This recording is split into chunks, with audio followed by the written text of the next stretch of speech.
টুম্পা আন্টির কথাই সত্যি ছিল। আমি আন্টির প্রেমে পড়ে গেছিলাম। তাই নানা ছলে আন্টির সাথে দেখা করতে যেতাম। একটা বয়স্ক ছেলের সাথে প্রাপ্তবয়স্ক মহিলার প্রেম সমাজ ভালো চোখে দেখবে না। সেটাই স্বাভাবিক। আর সে প্রাপ্তবয়স্ক মহিলা যদি হয় নিজের বেস্ট ফ্রেন্ডের মা, তাহলে তো আর কথাই নেই। এরপর টুম্পা আন্টি আর আমার লুকোচুরি প্রেম ভালোই চলছিল। হিমেলের সাথে পড়াশোনার বাহানা হোক আর টুকটাক জিনিস দেওয়া নেওয়ার বাহানা, আন্টি আর আমার গোপন প্রেম সব চড়াই উতরাই পেরিয়ে চলতে থাকে। অবশ্যই এটা কোন ছেলেমানুষি প্রেম নয়।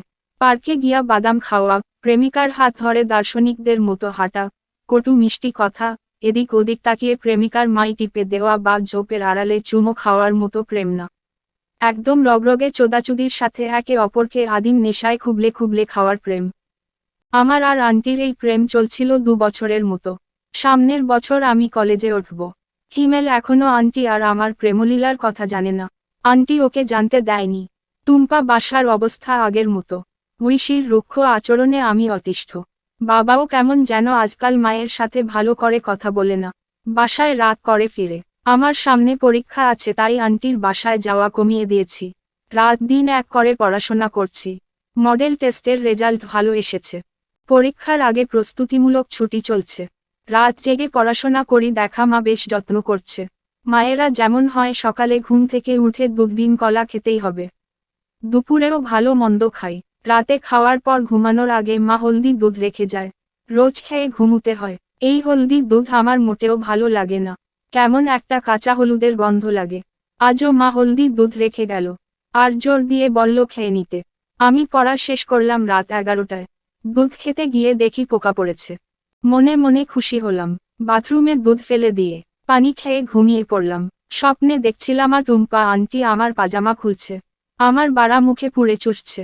অনুভূতিটা এতই বাস্তব যেন মনে হলো সত্যি সত্যি আন্টি আমার বাড়া চুষছে। তারপর আন্টি আমার উপর উঠে বাড়াটা গুদে পুড়ে নিল। এই অনুভূতিও একদম বাস্তব। আমি আন্টির চিৎকার শুনতে পারছি। আন্টি মুখ চেপে আছে বলে চাপা চিৎকার শোনা যাচ্ছে। কিন্তু কণ্ঠটা তো আন্টির না, এটা আমার মায়ের গলা। আমি দেখলাম আন্টির চেহারা বদলে সেখানে এখন মায়ের চেহারা। মা মুখে হাত চেপে আমার বাড়ার উপর লাফাচ্ছে। আমার ঘুম ভেঙে গেল। রাত গভীর হয়েছে। কয়টা বাজে বলতে পারবো না। আমার ঘরটা আগের মতোই আবছা অন্ধকার। আমি অন্ধকারের মাঝেই চোখ খুলে দেখতে পেলাম সেই অর্ধনগ্ন সুন্দরী নারীকে। আমার বাড়ার উপর গুল পেতে বসে চোদা খাচ্ছে। আজ আমার মাথা সম্পূর্ণ পরিষ্কার। চিন্তা ভাবনায় কোন ভুল নেই। আমি চোখে ঝাপসা দেখলেও বুঝতে ভুল হলো না। এই রূপসী অর্ধনগ্ন নারী আর কেউ না, আমার জন্মদায়িনী মা। আমি লজ্জায় জমে পাথর হয়ে আছি। বুকের ভেতর হৃৎপিণ্ড মেশিনের মতো ধুকধুক করে চলেছে। নিজের ইন্দ্রিয়কে বিশ্বাস করতে পারছি না। আমি চোখ বন্ধ করে নিলাম। মা হাঁপিয়ে হাঁপিয়ে চোদা খাচ্ছে আর চিৎকার করছে। এক সময় মা আমার বুকের উপর ঝুঁকে এল। আমি মায়ের চুলের স্পর্শ পাচ্ছি। মা মুখে হাত চেপে আছে ঠিকই, কিন্তু বিড়বিড় করে কিছু একটা বলে চলেছে চিৎকারের সাথে সাথে। আমি সেটা বোঝার চেষ্টা করলাম। মা বলছিল, আমাকে মাফ করে দে সোনা। তোর নতুন বাবা আমাকে সুখ দিতে পারে না। গুদে 2-4টা ঘুতো মেরাই মাল ছেড়ে দেয়। আমার এই ভরা যৌবনের জ্বালা কিভাবে মেটাব তুই বল। আমি জানি এটা পাপ, তারপরেও তোর সাথে করছি। তোকে ঘুমের ঔষধ খাইয়ে দেই যাতে করে তুই বুঝতে পারি না আমি রাতে কি করি তোর সাথে। আমি এক কুলটা নারী, তুই আমাকে মাফ করে দে সোনা।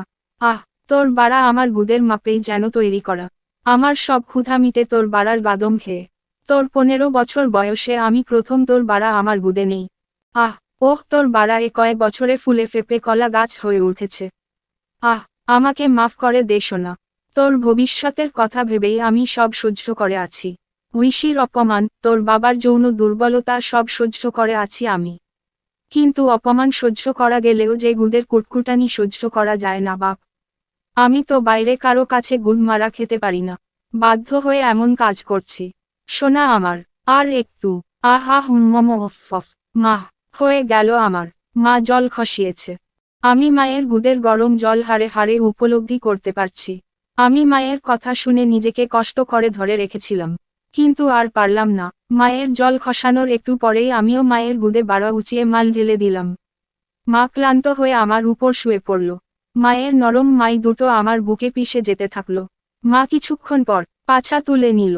আর সাথে সাথেই মাই গুদ থেকে পা বেয়ে বেয়ে আমার মাল আর মায়ের রসের মিশ্রণ পড়তে লাগলো। মা গুড নিংড়ে সব মাল আমার বাড়ার উপর ফেলল।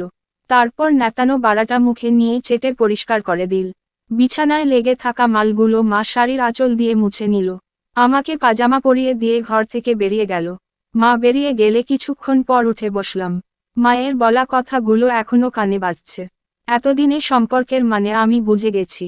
মা ছেলে যৌন সম্পর্ক যে সমাজ স্বীকৃত নিষিদ্ধ সেটা আমি ভালোভাবেই জানি। কিন্তু মা কি আমার জন্য কম করেছে? মা আমার জন্য তার জীবনের সর্বস্ব দিয়ে গেছে, আজও যাচ্ছে। আমি ছেলে হয়ে সেখানে মায়ের এই গোপন অভিসার লুকাতে পারি না। অবশ্যই পারি। বাবা যদি মাকে সুখ দিতে না পারে এবং মা যদি আমার কাছে সেই সুখ খুঁজে পায়, তাহলে আমার দায়িত্ব সেটা নিশ্চিত করা। আমি ঘড়ি দেখলাম 3:30 বাজে। শুয়ে পড়ে মায়ের কথা ভাবতে ভাবতে আবার ঘুমিয়ে পড়লাম। তোমরা যারা খোলামেলা ভিডিও দেখতে পছন্দ করো, তোমরা আমার চ্যানেলটি ভিজিট করতে পারো।